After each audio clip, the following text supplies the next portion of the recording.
So this is the PS5 Slim, and it comes with the basics that you would normally get a PS5, which is a DualSense controller.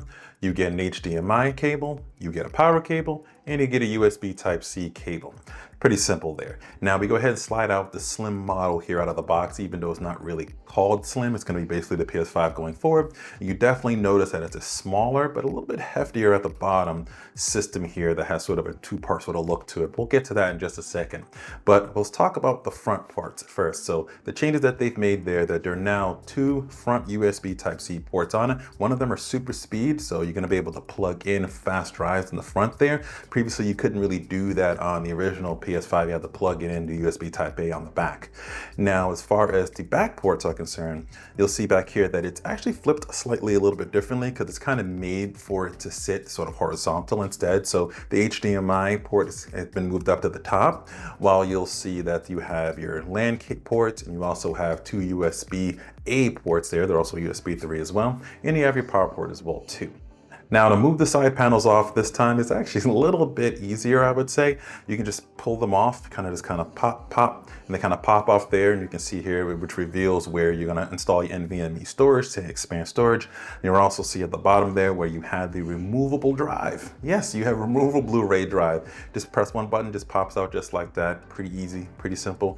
No tools that are sort of needed here. So the only tool that is actually really needed is one screwdriver just to get the NVMe drive into the system, which is pretty simple to do. It's the same way as it was kind of before, aligned just a little bit differently. I'll put a little comparison between the two here so you can sort of see between the old one and the new one.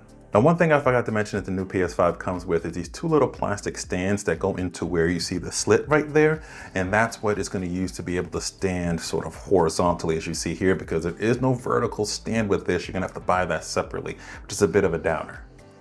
Now, the experience in booting things up is obviously going to be a little bit different than from what we got with the original PS5 from before, because things have been updated. The first thing to know is you're probably going to need to download an update, which is around 1 GB or so. It's going to need to do once you have this connected to the Wi-Fi. Let's go ahead and get that downloaded. It's also going to do an update to your DualSense controller when I have to plug it in, so be aware of that. It's also going to need to activate the disk drive, so you're going to need an internet connection for this, so just be aware. It's a pretty simple activation, just going to pop it in and just go. It's also going to initialize your NVMe drive, so your SSD storage. What's interesting is this time though, it didn't format the drive. So files that I had in there before on my old PS5 were still there. The games were still there. That's interesting, but just be aware that in some cases, depending upon which drive, depending upon the updates that you have between them, you might have to format the drive when you put it over into the new PS5. You decide to migrate it over. I'll have a different video on that coming down the line. And also, if you have console sharing turned on, it's going to ask you if you want to turn it on this console. And if you do and you don't have it on, it'll automatically go. But if you have it on the other system, you have to turn it off either on the old PS5 by going it directly or going online, as it shows you right here, to get that feature set up.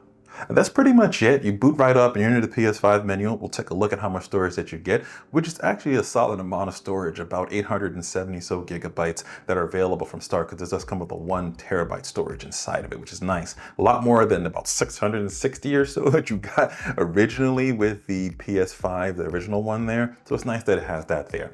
So with this video, I really wanted to focus on just the PS5 new experience that you're getting here with this for the first time. People out there that are probably buying the PS5 for the first time. I will compare it against the PS5 original. I want to do a little bit more extensive video on that, so that'll be up a little bit later, and I'll have some more stuff about this console coming up in the near future. So stay tuned and stay locked in. Thanks for watching.